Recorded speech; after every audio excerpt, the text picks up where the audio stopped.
Hello students, मैं सब प्रबंध मंत्री। आज हम देखने जा रहे हैं हमारे जो आगे के टॉपिक है जो जिसका नाम है एक्सक्रीटरी सिस्टम, यानी कि ऐसा सिस्टम जिसके थ्रू क्या होता है, मतलब बॉडी का जो हमारे वेस्ट होता है उसको बाहर निकाला जाता है।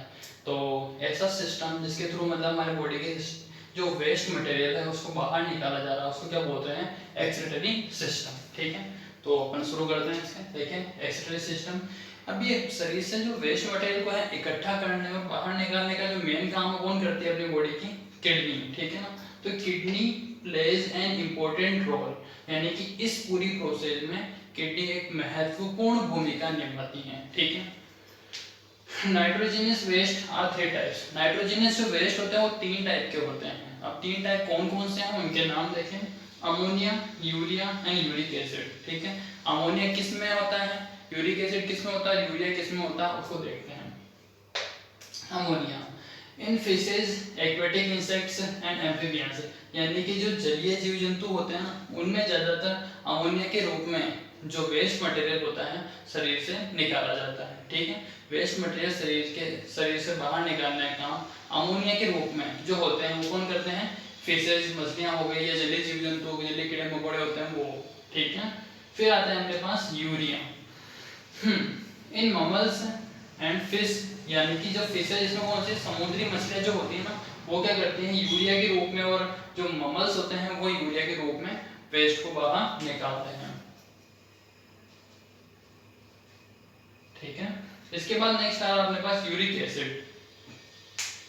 अब यूरिक एसिड के रूप में कौन किस में वेस्ट निकलता है, जो मतलब कि हवा में उड़ते हैं, यानी कि बर्ड्स हो गए, रेप्टाइल्स हो गए, इंसेक्ट्स हो गए, इस टाइप के जो जीव होते हैं उनमें क्या होता है यूरिक एसिड के रूप में वेस्ट प्रोडक्ट को बाहर निकाला जाता है। ठीक है, तो इस चीज का आप लोग ध्यान रखें। इसके बाद आता है अपने पास ह्यूमन एक्सक्रीटरी सिस्टम। अपने अंदर जो वेस्ट होता है किस तरीके से बनता है और किस तरीके से निकलता है उसको समझने जा रहे हैं। फिर आ रहा अपने पास फर्स्ट ट्रिक पे, in this system two kidneys, one bladder and two uterus और वन यूरेथ्रा वर्क्स। इसमें क्या होते हैं कि भाई ये चार प्रकार के भाग जो है काम आते हैं। दो तो किडनी के पैर बने होते हैं, एक ब्लैडर होता है, टू यूरेटर्स होते हैं, यहाँ पे क्या होते हैं two ureters and one urethra, और एक क्या होता है यूरेथ्रा होता है जिससे कि वेस्ट को बाहर निकालना चाहता है। ठीक है, तो आ जाते हैं अपन फर्स्ट किडनी। किडनी क्या होती है, किस तरीके से वर्क करती है। किडनी का सबसे इंपॉर्टेंट काम है अपनी बॉडी के अंदर, अगर किडनी वर्क करना बंद कर देती है तो अपना ब्लड का जो प्योरिफिकेशन वाला काम होता है, ब्लड का प्योर करने का काम वो बंद हो जाता है। अगर ब्लड प्योर नहीं होगा तो वेस्ट शरीर के अंदर ही रहेगा, वेस्ट अंदर रहेगा तो मतलब क्या होगा, अपने जो बॉडी है वो धीरे धीरे पॉइजन, वो मटेरियल जो बॉडी के अंदर जमा होगा वो मटेरियल का काम करने लग जाएगा। किसका काम करने लग जाएगा, पॉइजन मटेरियल का काम करने लग जाएगा। तो इसलिए किडनी का होना बहुत ज्यादा जरूरी है। देखें, kidney it is main excretory organ, सबसे इंपॉर्टेंट एक्सक्रीटरी ऑर्गन है ह्यूमंस में। It releases 75 to 80% of liquid waste, यानी 75 से 80% लिक्विड वेस्ट को भेजने का काम करता है। These are dark coloured and bean shaped, इससे कैसे होते हैं डार्क कलर के और बीन के जैसे शेप के होते हैं। These are situated at left and right side of the vertebrae, यानी कि वर्टिब्रे कॉलम के ये राइट साइड में पाए जाते हैं और होते हैं लेफ्ट साइड में सिचुएटेड। ठीक है, देखें back side of the stomach, stomach के पीछे की तरफ होते हैं। Each kidney has two parts, her kidney के मेन दो भाग होते हैं। कौन कौन से, एक तो आउटर कॉर्टेक्स होता है और एक इनर मेडुला होता है। आउटर कॉर्टेक्स और inner medulla, outer cortex and inner medulla, ध्यान रखें इस चीज को। उसके बाद आ रहा है each kidney is made up of small units, her kidney यानी कि छोटी छोटी यूनिट से बहुत सारी लाखों छोटी छोटी यूनिट्स होती हैं उनसे मिलकर बनी होती हैं। उन छोटी छोटी यूनिट्स को क्या बोलते हैं अपन, नेफ्रॉन। अब ये नेफ्रॉन क्या करती है, फिल्टर का काम करती हैं। ये नेफ्रॉन क्या करती है, मतलब वेस्ट को फिल्टर करने का काम कर रही है, बाहर निकालने का काम कर रही है, जो प्योर ब्लड उसको फिल्टर करके वापस आगे पहुंचाने का काम कर रही है। ठीक है, are known as nephrons. It has two parts, इसके दो भाग होते हैं। किसके दो भाग होते हैं? नेफ्रॉन के दो भाग होते हैं। फर्स्ट आ गया है अपने पास बोमन्स कैप्सूल और सेकंड होता है रेनल ट्यूब। ठीक है, बोमन्स कैप्सूल और रेनल ट्यूब। बोमन्स कैप्सूल क्या होता है? It is upper part of nephron, ये नेफ्रॉन का ऊपर वाला भाग होता है। It contains a bunch of branched afferent arteries capillaries. इसमें क्या होती है? बहुत सारी आर्टरीज कैपिलरीज मतलब गुच्छे के रूप में जमा होकर के जुड़ी हुई रहती हैं, जिससे कि ब्लड का ट्रांसपोर्टेशन इनके थ्रू हो सके हैं, क्योंकि ये क्या कर रहा है? ब्लड को प्योर करने का कर रहा है।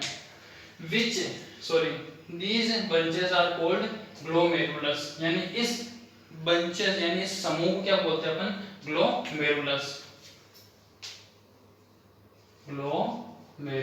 ठीक है।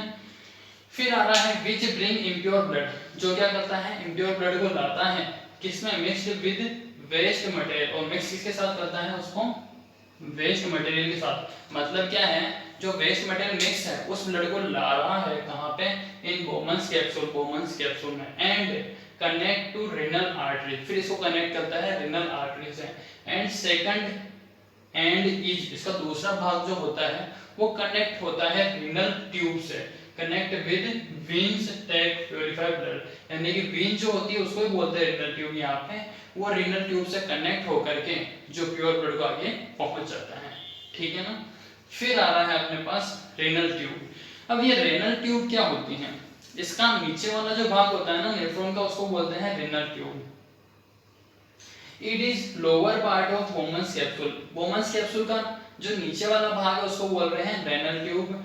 एंड हुज के other and is collected with urine duct, यानी कि दूसरा अंग जो सिरा होता है वो क्या कर रहा है? यूराइन डक्ट को कलेक्ट करने का काम कर रहा है, और फिर आगे उसको भेज देगा जो वेस्ट है वहां पे यूराइनरी ब्लैडर में। ठीक है। फिर आ जाते हैं अपन अगला जो अपना पार्ट है यूरिनरी ब्लैडर, यानी कि एक्सक्रीटरी सिस्टम का हमारा नेक्स्ट भाग आ गया है urinary bladder. It is muscular sac like organ which stores urine coming from kidney. Kidney से आने वाले यूराइन को स्टोर करने का काम कौन कर रहा है अपने पास? जो है यूरिनरी ब्लैडर। मतलब इसको इकट्ठा कर लिया, फिर बाद में आगे धीरे धीरे करके बाहर भेजेगा।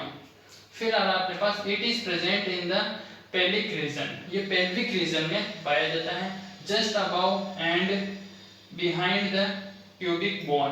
प्यूबिक बोन के जस्ट पीछे की तरफ। It helps in urination and can store 400 to 600 ml urine, यानी कि ये यूरिनेशन में हेल्प करता है, मतलब यूरिन के बनने में और उसको आगे भेजने में, और लगभग 400 से 600 ml तक यूरिन को स्टोर रख सकता है अपने कैपेसिटी के आधार पे। Then urine is descends down to the ureters. फिर बाद में यहाँ से यूरिन को भेज जाता है यूरेटर्स में। ठीक है। और ये तो हुई हमारे पास यूरिनरी ब्लैडर की।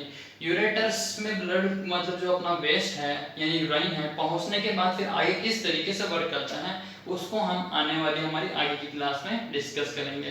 तो यहाँ तक तो आप एक बार अच्छी तरीके से कंप्लीट पढ़ लें। इसका जो डायग्राम है उसको भी अच्छी तरीके से देख लें। वो डायग्राम में आपको आपके जो वीडियो के डिस्क्रिप्शन में लिंक मिलती है, आपको वहाँ पे डायग्राम मिल जाएगा, वहाँ से अच्छे तरीके से देख लें, नोट कर लें। कोई भी इश्यू हो तो वापस से पूछ लें। आगे वाले भाग यूरेटर्स से हम नेक्स्ट क्लास में डिस्कस करेंगे। आज की क्लास हमारी यहीं ओवर होती है।